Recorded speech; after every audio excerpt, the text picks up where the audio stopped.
ये सजा मौतली क्या होती है? ये क्या कोई the court was very clear कि ये मौतल की है उन्होंने सजा। तो सर इसका what does it mean in practical terms? देखिए, आर्डर और सजा मुअत्तल हो गए हैं। मीनिंग देयर बाय जिस पोजीशन पे ये 5 अगस्त को थे उसी पोजीशन पे दोबारा बहाल हो गए हैं। Now he can be set as an accuse in that case but he is not a convicted person.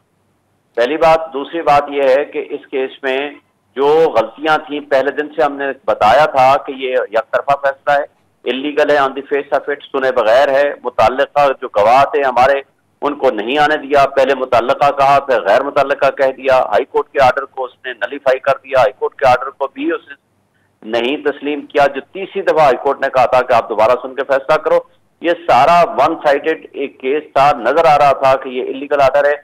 Aamir Farooq साहब की सरबराही में जो बेंच था, हमने उनको पहले दिन रिक्वेस्ट की थी कि ये इलीगल आर्डर है और हमारे बाकी मुकदमात भी हैं, तो इसलिए इस आर्डर को सस्पेंड कर दें। उन्होंने कहा नहीं, मैं नोटिस करके कल और परसों कर दूंगा। कल परसों रखते हो, उन्होंने कहा नहीं, 4 दिन के अंदर अंदर डेट दे दूंगा। 4 दिन के बजाय पहला आर्डर आया, तारीख रखी 17 दिन की। उसके बाद 5-6 दिन 7 दिन ये लंबा करते रहे। अच्छा सर, तो आप ये बताएं कि क्या इसका ये मतलब है, जैसे आपने कहा कि he now stands as an accused not convicted, तो सर इसका क्या मतलब है कि ये अब जो सारा ट्रायल है ये दोबारा होगा? नहीं, ट्रायल तो दोबारा अभी नहीं होगा अंडर अनलेस अगर कल जज ये कह दे हाई कोर्ट के नहीं जनाब ये सारा इलीगल आर्डर था, तो मैं मुकम्मल खत्म करने के बजाय दोबारा रिमांड कर रहा हूँ, वो तो फिर ट्रायल दोबारा होगा। लेकिन अगर वो फर्ज करो वो ये कहते हैं कि नहीं ये आर्डर ही इलीगल है, on the face of it इसको सेटिसाइड करते हैं, तो फिर वो मुकम्मल तौर पर ये खत्म हो जाएगा।